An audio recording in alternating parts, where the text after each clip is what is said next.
Welcome to my channel. آج جو موضوع ہم پڑھیں گے وہ ہے استعارہ۔ اس سے پہلے ویڈیو میں علم بیان، تشبیہ اور تشبیہ کے اراکین ہم تفصیل سے ڈسکس کر چکے ہیں۔ استعارہ اردو غزل یا اردو شاعری کا حسن ہے۔ غزل اس کے بنا ادھوری ہے۔ تقریباً ہر شاعر نے اس میں آزمائی کی ہے۔ استعارہ کیا ہے؟ استعارہ عربی زبان کا لفظ ہے جس کے معنی ہے ادھار لینا، یعنی کسی سے کوئی چیز مانگ لینا۔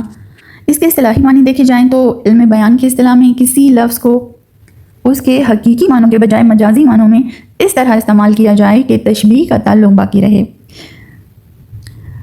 جس طرح سے تشبیہ میں آپ نے دیکھا کہ ہم ایک چیز کو دوسری چیز کی مانند قرار دیتے تھے، ظاہر ہے کسی ایک مشترکہ صفت کی بنیاد پر، لیکن استعارہ میں ہم بیانہ طور پر ایک چیز کو دوسری چیز مان لیتے ہیں۔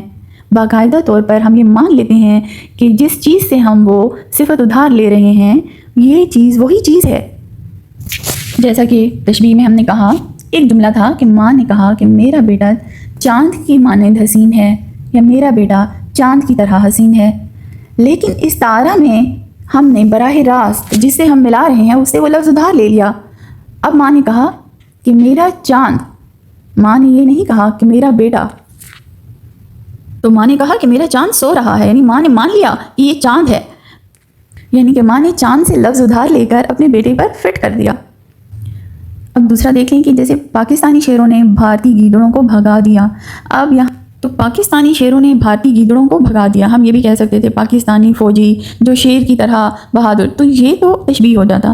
تو ہم نے مان لیا براہ راست، شیر سے لفظ ادھار لے کے فوجیوں پر فٹ کر دیا، اور ہم نے کہا کہ پاکستانی شیروں نے بھارتی گیدڑوں کو، اب گیدڑ اپنی بزدلی کی وجہ سے مشہور ہے تو ہم نے بھارتی فوجیوں پر لفظ گیدڑ فٹ کر دیا، اور ہم نے مان لیا کہ وہ گیدڑ ہیں بجائے اس کے کہ ہم نے فوجیوں کا لفظ استعمال نہیں کیا۔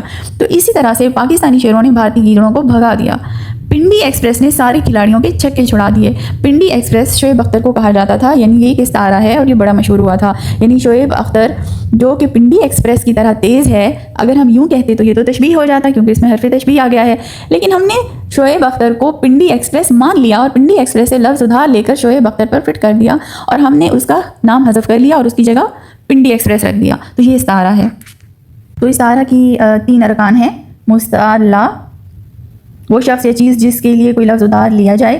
مستعار منہ، وہ چیز جس سے صفت یا لفظ کوئی بھی مستعار لیا جاتا ہے، ادھار لیا جاتا ہے۔ اور ایک ہوتا ہے وجہ جامع ظاہر ہے، وہ مشترک صفت جو دونوں کے درمیان کامن ہو، مشترک ہو، وہ وجہ جس کی وجہ سے لفظ ادھار لیا گیا ہے۔ اب دیکھنا یہ ہے کہ صفت کس کے اندر زیادہ ہے، جس کے اندر وہ صفت زیادہ ہوگی اسی سے ادھار لیا جائے گا نا۔ پیسے جس کے پاس زیادہ ہوتے ہیں ادھار اسی سے لیا جاتا ہے، تو ظاہر ہے جو صفت اگر بہادری کسی کے اندر زیادہ ہے تو اسی سے ادھار لی جائے گی، کسی میں خوبصورتی زیادہ ہے اس سے ادھار لیا جائے گا، بزدلی اور چالاکی کسی کی مشہور ہے اور اس کے پاس زیادہ ہے تو وہ صفت اسی سے ادھار لی جائے گی نا، اسی سے وہ نام ادھار لیا جائے گا۔ تو بالکل اسی طرح سے جس سے کوئی نام ادھار لیا جاتا ہے، یعنی جس سے ادھار، یعنی اسے مستعار منہ کہتے ہیں، ٹھیک ہے، اور جو لے رہا ہے ادھار وہ مستعار لا ہے۔ اور اسی طرح سے ان دونوں کے بیچ جو کامن صفت ہے وہ وجہ جامع ہے، یہ سمپل ہے۔ تو اس کی مثالیں جو ہیں وہ دیکھ لیتے ہیں۔ ہم اکثر کہتے ہیں کہ تم بڑے رستم ہو، یعنی رستم پہلوان اپنی پہلوانی میں مشہور تھا، تو کسی کو اگر کہنا ہوتا ہے کہ تم بہت اسٹرانگ ہو تو ہم کہتے ہیں تم بڑے رستم ہو، تو ہم نے اسے وہ لفظ ادھار لے لیا۔ یا فلاں شخص تو حاتم طائی ہے، اب حاتم طائی اپنی سخاوت میں مشہور تھا تو ہم نے وہ لفظ ادھار لے کر اس پر فٹ کر دیا۔ تو یہ ہیں چند مثالیں جس میں ہمیں یہ پتہ چلتا ہے کہ کس طرح سے استعارہ کا استعمال کیا جاتا ہے۔ تو آئیے کچھ شعری مثالیں بھی دیکھ لیتے ہیں، کیونکہ میں نے جس طرح سے کہا کہ فیڈرل بورڈ میں جو 9 کا دفعہ پیپر آیا ہے اس میں بھی یہی تھا کہ انہوں نے شعری مثالیں مانگی ہوئی تھیں کہ شاعری کے ذریعے آپ ہمیں وضاحت کریں، کوئی شعر لکھ کر آپ استعارہ اور تشبیہ کی وضاحت کریں۔ اب شاعر کہہ رہے پتا پتا بوٹا بوٹا حال ہمارا جانے ہے، جانے نہ جانے گل ہی نہ جانے باغ تو سارا جانے ہے۔ اب یہاں پر شاعر اپنے محبوب کو گل سے تشبیہ دے رہا ہے، لیکن وہ اپنے محبوب کا نام نہیں لے رہا، وہ براہ راست گل یعنی پھول کا جو لفظ ہے ادھار لے کر اس نے اپنے محبوب پر فٹ کر دیا ہے، اسے ادھار لے لیا ہے، تو اس کو ہم بولیں گے استعارہ۔ اب استعارہ اور تشبیہ میں تھوڑا سا فرق دیکھ لیتے ہیں، کیونکہ بہت سے بچے یہاں پر آ کر تھوڑا سا کنفیوز ہو جاتے ہیں۔ تو آپ دیکھیے کہ جو دعویٰ ہے تشبیہ کا کہ وہ صرف مشابہت کا دعویٰ کرتا ہے، ٹھیک ہے، تشبیہ اس سے آگے نہیں بڑھتا۔ تشبیہ یہ کہتے ہیں کہ فلاں کی فلاں سے مشابہت ہے، لیکن استعارہ وہ عین وہی ہونے کا دعویٰ کرتا ہے، یعنی وہ وہی چیز مان لیتا ہے کہ یہ وہی چیز ہے، اور اسی طرح سے اگر الفاظ کو دیکھیں تو تشبیہ جو ہے وہ مانند، جیسا، ہو بہو، گویا، ایسے الفاظ یعنی حرف تشبیہ ضرور ہوگا، لیکن استعارہ وہ محتاج نہیں ہے کسی بھی حرف کا، کیونکہ وہ براہ راست مان لیتا ہے ایک چیز کو دوسری چیز۔ اس کی مثالیں یہ ہیں کہ جیسے وہ شیر کی طرح بہادر ہے، یہ تشبیہ ہے، لیکن استعارہ کہتا ہے کہ وہ دیکھو میرا شیر آ گیا، اس نے براہ راست شیر مان ہی لیا۔ اسی طرح تشبیہ کے ارکان 5 ہیں، استعارہ کے ارکان 3 ہیں، یہ یاد رکھیے گا۔ تشبیہ حقیقی ہوتی ہے، استعارہ مجازی ہوتا ہے۔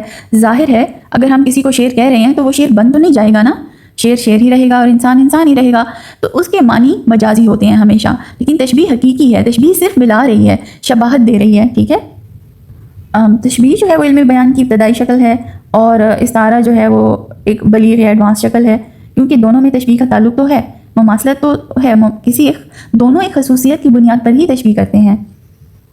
تشبیہ کی جو بنیاد ہے وہ حقیقت پر ہوتی ہے، اور استعارہ کی بنیاد خیال پر ہوتی ہے، لیکن چونکہ خیال زیادہ خوبصورت ہوتا ہے اس لیے اردو شاعری میں استعارہ کا زیادہ استعمال کیا جاتا ہے، کیونکہ استعارہ زیادہ خوبصورت ہوتا ہے، اور یہ کلام میں ایجاز و اختصار پیدا کرتا ہے، یعنی کلام کو مختصر کر دیتا ہے، کیونکہ اگر ہم کہیں کہ وہ فلاں کی طرح ایسا ہے تو یہ ذرا لمبا ہو جائے گا، تو اس سے وہ بہتر سمجھا جاتا ہے کہ اسے وہی چیز مان لیا جائے، اور چھوٹی سی معمولی سی بات کو وہ غیر معمولی بنا دیتا ہے اور بہت دلکش لگنے لگتا ہے کوئی بھی کلام، تو یہ پڑھنے والا جو قاری ہے اس کے تخیل کو یا اس کے خیال کو بہت وسعت دے دیتا ہے۔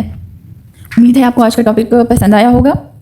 انشاءاللہ اس کے بعد ہم کنایا اور مجاز مرسل پر بات کریں گے اپنی نیکسٹ ویڈیوز پر، تو اگر آپ کو ویڈیو پسند آئی ہو تو ضرور لائک شیئر کر دیا کریں تاکہ دوسروں کو بھی اس سے فائدہ ہو۔ Thank you.